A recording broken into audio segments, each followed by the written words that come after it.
Let's open with Luke chapter Comencemos 1, con Lucas verse capítulo 1, 26. versículo 26.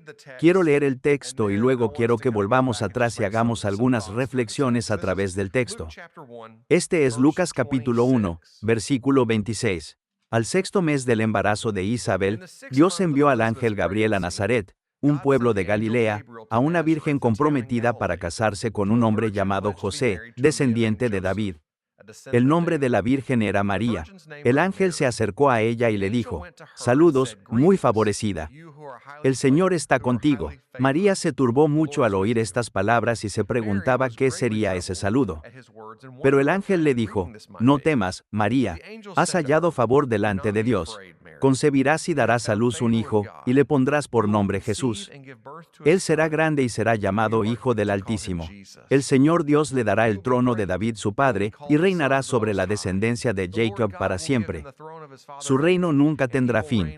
«¿Cómo será esto?», María le preguntó al ángel, «ya que soy virgen». El ángel le respondió: «El Espíritu Santo vendrá sobre ti, y el poder del Altísimo te cubrirá con su sombra. Así que el santo ser que nacerá será llamado Hijo de Dios. También tu pariente Isabel tendrá un hijo en su vejez, y la que se dice que no podía concebir está ya en el sexto mes, porque ninguna palabra de Dios fallará jamás». María dice: «Yo soy la sierva del Señor. Que se cumplan tus palabras hacia mí». El ángel la dejó. La mayoría de nosotros no afrontamos cambios en la vida sin un buen plan. Como la mayoría de nosotros, no decidimos un día que vamos a dejar nuestro trabajo e ir a hacer algo extravagante o que sentimos que existe ese deseo en nosotros de hacer algo enorme. Ya sabes, vamos a mudarnos, vamos a dejar nuestro trabajo, vamos a tener otro hijo. Nosotros no pensamos en esas cosas, como eventos no planificados. La mayoría de nosotros entraremos en cada una de esas situaciones con algún tipo de plan intencional muy deliberado.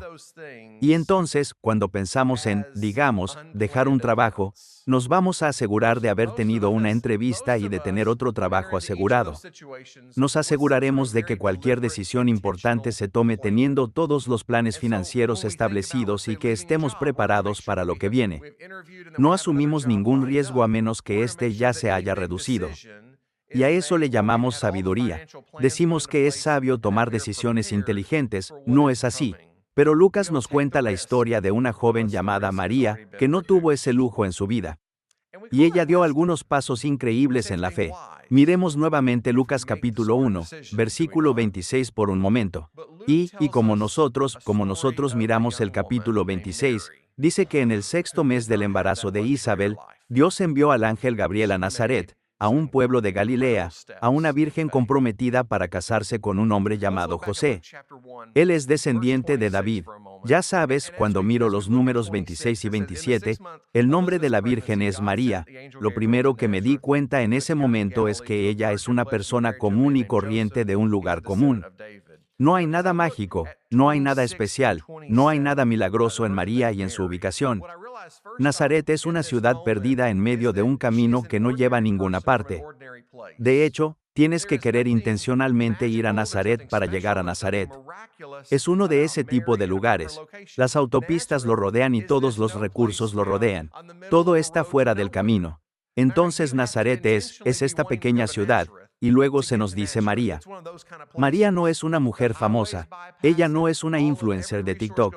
Ella no es ninguna de esas cosas. Ella es una chica común, de unos 13 o 14 años aproximadamente. Y notarán que no se nos habla de ninguna credencial espiritual que ella tenga, no es que ella sea, ya saben, es como, oh, ella era una mujer súper fiel, súper espiritual. Solo nos dicen que ella es una joven virgen. Y creo que la parte más interesante es la parte más espectacular de esta introducción. No es María, sino su futuro marido. Y la única parte especial de José es que es descendiente de David. Y, por cierto, si contamos el linaje de David, él es el 28º tatarabuelo. Para José ahora, quiero decir, estás hablando como, entonces, si yo comenzara a decir, genial, genial, genial, genial, genial, genial, genial, genial, genial, ya sabes, quiero decir, como que son 28 de esos o 24 de esos antes de llegar a David. Así que eso es lo más elevado, esa es la parte más alta de este pasaje cuando miro a María. Ella es realmente una persona muy común. Y creo que Lucas hace eso intencionalmente porque quiere que bajemos el listón de la fe por un momento. Él no quería que lo planteáramos. Ya ves, a María no la eligieron porque sea impresionante.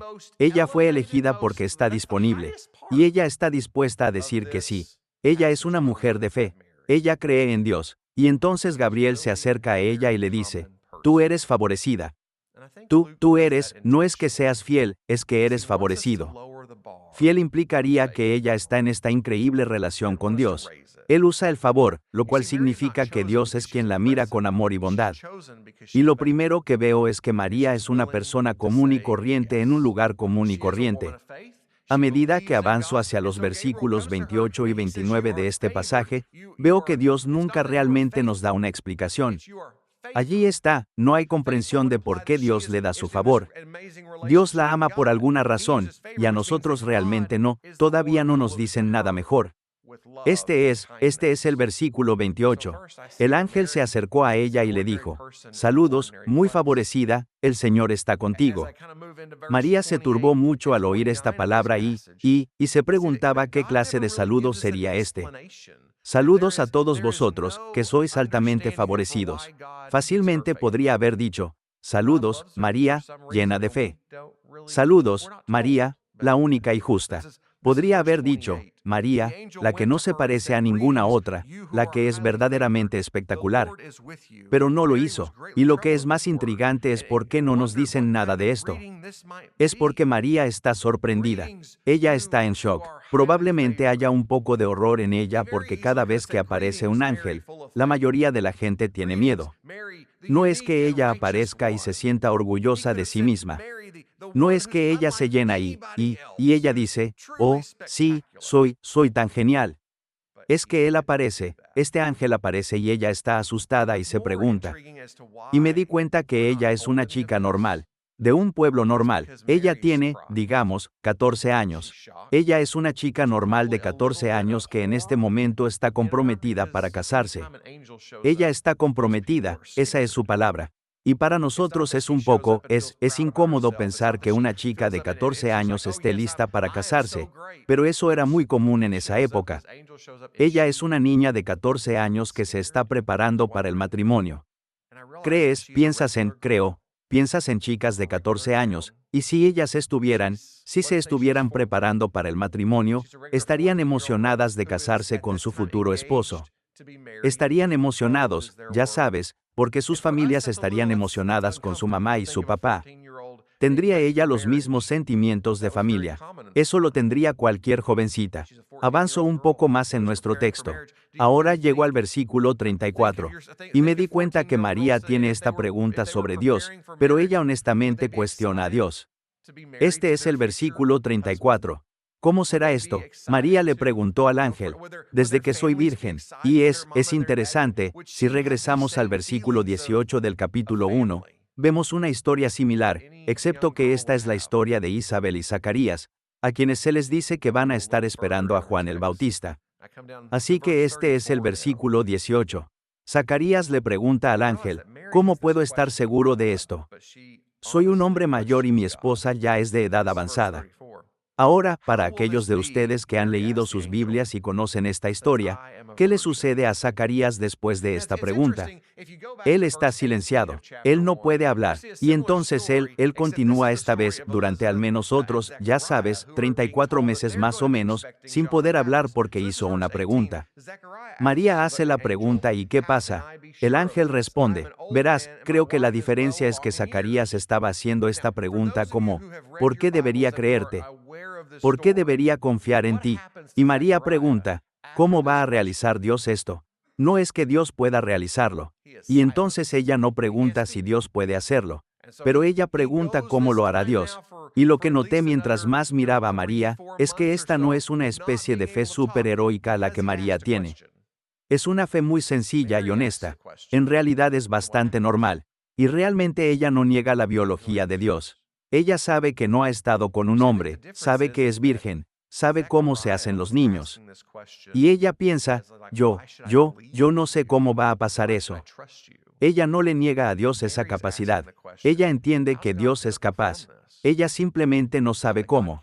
Y llegamos probablemente a la parte más hermosa de María, y eso sucede en el versículo 39. Cuando María dice sí y se da cuenta es su sí, pero no hay ninguna condición para ello. Este es el versículo 1338, perdón. Yo soy la sierva del Señor, responde María. Que se cumplan tus palabras para mí, y el ángel la dejó. Si Dios me lo dijera, que voy a tener un hijo a los 14 años, y que yo no voy a estar con mi marido cuando venga ese niño, podría tener miedo. Hay un libro sobre la letra escarlata, sobre una mujer que tuvo un hijo fuera del matrimonio y tuvo que llevar una grana en el pecho durante toda su vida. Y creo que eso era lo que María estaba afrontando. Pero lo que nosotros, lo que no nos dicen aquí y lo que no sé si ella alguna vez, no sé si esto pasó por su mente o no, al menos en ese momento. Pero lo que vemos es que María simplemente dice sí. Lo que noté es que su fe no estaba pulida. Es como si ella no hubiera pasado por suficiente experiencia de vida para decir, oh, debería tener miedo de eso. Debería estar preocupado por eso. La economía podría caer, la gente podría pensar mal de mí, podría no querer a mi familia después de esto. No me van a invitar al baile de graduación. Ella no piensa en ninguna de esas cosas en este momento. Es estrictamente Dios el que me pide que haga algo, y lo voy a hacer. Y entonces María dice que sí. Ella no le pregunta a José qué piensa al respecto. Ella no preguntó a su familia qué pensaban al respecto. Ella no preguntó a su pueblo qué pensaban al respecto. Ella no dice que sí porque entiende. Ella dice que sí porque confía en quien le preguntó.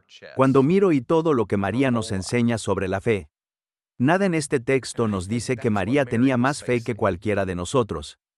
Nada en este texto nos dice que había algo especial que la hiciera única y diferente. Lo que la hace destacar no es la cantidad de su fe, sino simplemente la honestidad de su fe. Ella no negocia, no se demora, no intenta espiritualizar sus miedos y dice esto, simplemente estoy tratando de ser cautelosa. Ella escucha la palabra de Dios. Y ella dice, sí, eso es. Eso es lo que hace a María tan increíble, porque creo que la mayoría de nosotros tenemos dificultades en este aspecto. Luchamos con una falta de fe. Luchamos no es una falta de fe. Déjame reformular eso. Es más bien una fe gestionada. Queremos tener control sobre en qué se deposita nuestra fe y cómo se utiliza. Creemos que Dios va a hacer algo, pero queremos tener control sobre ello. Nosotros creemos y confiamos en que Dios es capaz de salvar, es capaz de hacer, pero solo si los riesgos son lo suficientemente bajos como para que podamos tolerarlos. Obedecemos a Dios, pero solo cuando la obediencia se ajusta a la versión segura de nuestras vidas. Mientras estemos a salvo, mientras estemos bien, saludables y felices, confiaremos en Dios. Todo va a estar bien. A menudo estamos dispuestos a confiar en Dios una vez que hemos asegurado nuestro plan de respaldo. Cuando la cuenta de ahorros está suficientemente grande, suficientemente saludable. Cuando la relación se siente segura y el resultado es predecible, entonces damos el paso en la fe. Volviendo a la forma en que comencé el sermón.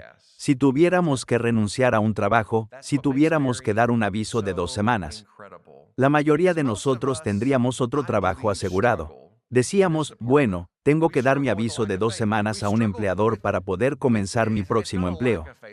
La mayoría de nosotros pensaríamos en la forma en que haríamos esto para que las cosas, para que no sufriéramos realmente, para que no hiciéramos ningún paso en ningún cambio importante. Oraríamos al respecto y hablaríamos sobre confiar en Dios y diríamos cosas como, bueno, cuando el Señor abra la puerta, pero nos aseguraríamos de que esas puertas fueran todas puertas muy seguras, puertas muy protegidas para atravesar antes de dar el paso al que Dios nos estaba llamando. Y cuando miro nuestra fe administrada, no puedo evitar pensar en muchos de los mártires de hoy. Nosotros somos mártires, leemos en la Biblia, pero hay muchos mártires incluso hoy en día. Pero los mártires son personas que dan su vida por su fe. Y si miramos las noticias de hoy, hay cristianos en Corea del Norte y en China. Leí un artículo que decía que algunos esperan que en 2030 o 2035 China sea una de las naciones cristianas más grandes del mundo. Ahora no sé qué tan cierto sea eso. Estaba leyendo un artículo que otra persona escribió, pero sí sé que en Corea del Norte y en China, si posees una Biblia, estás penado. Si te sorprenden rezando, es un delito punible.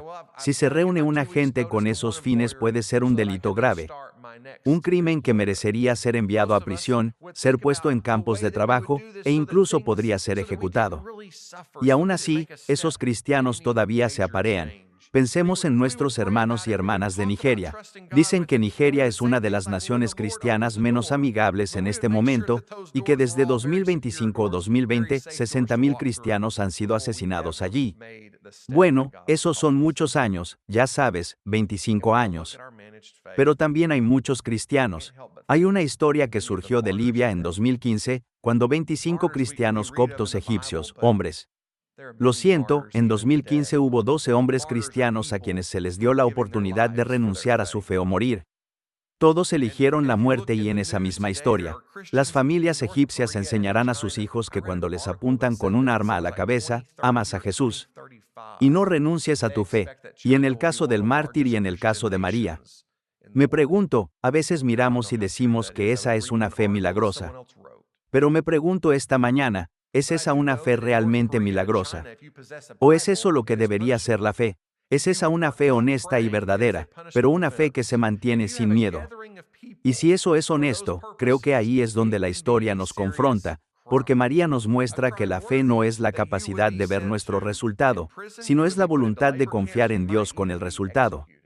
Y lo que se vuelve aún más importante para mí como predicador, como ejemplo, como hombre en mi casa, como padre de mis hijos, lo que se vuelve aún más especial y asombroso para mí es que Jesús no solo viene a través de María, Él está aprendiendo de María. Así que cuando quiera que nace y tiene 3 años, 4 años, 5 años, años después, vemos que a medida que crece y se convierte en un hombre, en Lucas 10:42 de la noche, este es el comentario de Jesús al Padre cuando Dios le pide con fe que vaya a la cruz. Jesús dice, no se haga mi voluntad, sino la tuya. ¿Ves el ejemplo de María en su vida? Se convirtió en un modelo en la vida de Jesús. Lo mismo que el ejemplo que das en tu vida. Conviértete en el ejemplo para las personas que te rodean. Así que para cada padre aquí, la fe que establezcan es la fe que crearán dentro de sus hijos. El ejemplo que vosotros queréis es la fe que vais a dar a vuestros hijos, pero no solo por eso, por cada mujer aquí presente. Tú estableces la fe para cada mujer más joven, tal vez incluso para algunas mujeres mayores, para que cuando dé pasos en la fe, otras mujeres te miren, hay otros hombres que te miren y hombres, hombres. Es tiempo de ser hombres de fe, estar a la altura de ese desafío y saber que sus hijos están mirando hacia usted, que otros niños pequeños, tal vez incluso niños mayores, lo están mirando a usted, y están buscando el ejemplo del hombre que va a caminar en la fe. Verás, María le enseñó a Jesús lo que significa ser fiel, y sobre las ocasiones en las que Jesús pudo haberse detenido. Cuando cantamos, podría haber llamado a 10,000 ángeles. Jesús dice, no se haga mi voluntad, sino la tuya. Creo que su confianza en Dios moldeó al Salvador que nos salva. Y aquí está la buena noticia para nosotros, es que el peso de la salvación no reposa sobre nuestros invitados, sino sobre los suyos. Entonces, ¿qué hacemos con todo esto? ¿Qué se supone que debe hacer con el matrimonio de ayer?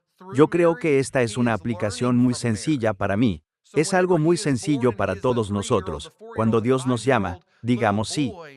Eso es todo lo que te pediré que hagas hoy. Cuando Dios llama, di sí. Ahora, yo no sé si Dios va a llamar a tu celular. Así que, no lo hace, se puede silenciar o activar. No molestar o no. No creo que Dios vaya a llamar a tu teléfono celular, pero si lo hace, asegúrate de contestar. Pero simplemente dile sí a Dios.